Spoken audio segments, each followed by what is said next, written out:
pea gravel around the front and street side of the barn. Supposed to be good for both shod and barefoot horses. And then the horses, I have 2 horses, so each of their feeders, and they have a drop down from the loft where the hay is.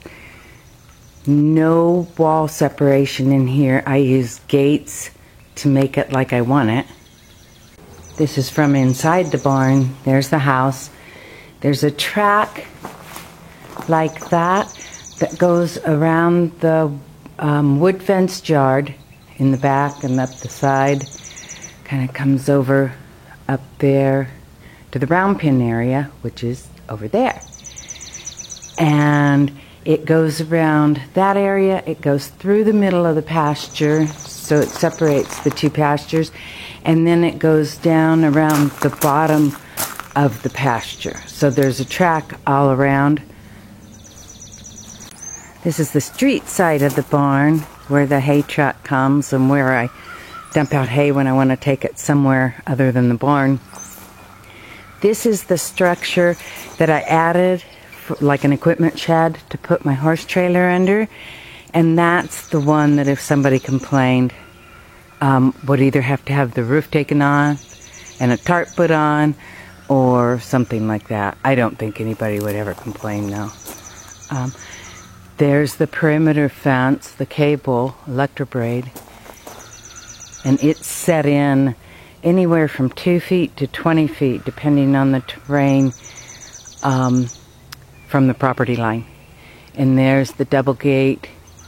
You can see my horse trailer out there. The double gate to the cul-de-sac. And these are compost bins.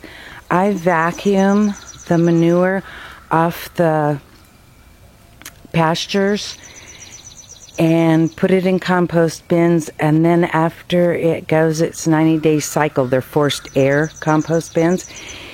It goes its 90-day cycle, then the worms are dead and the seeds are dead, so I can take it and spread it as fertilizer, really good fertilizer actually, on the pastures. So the pastures are super clean. That's a pile of compost that I haven't placed yet. There's a circle drive all the way around, and I made it wide enough so I could swing my horse trailer through here if I needed to. Some extra screenings I haven't used yet. Gravel, little tiny gravel, that I put that on the circle drive so the horses can walk out on it without hurting their feet. Like this kind of gravel. Kind of ouch. My horses are barefoot. So. And then there's a gate to the property entirely that I usually keep closed. This is the ante area to the round pen, and the horses kind of bring themselves over here, and I give them second breakfast up there. And then the round pen, I used Centaur fencing so it's flexible and nobody can get hurt. Neighbor up there, brand new. They're part-timers from Kentucky. Pastures are just starting to green up. There's the round pen. They're just starting to green up. So that's why I have the track for when I want them not on the pasture. Whether it's too green and too lush or not enough. And the pastures just go all the way around.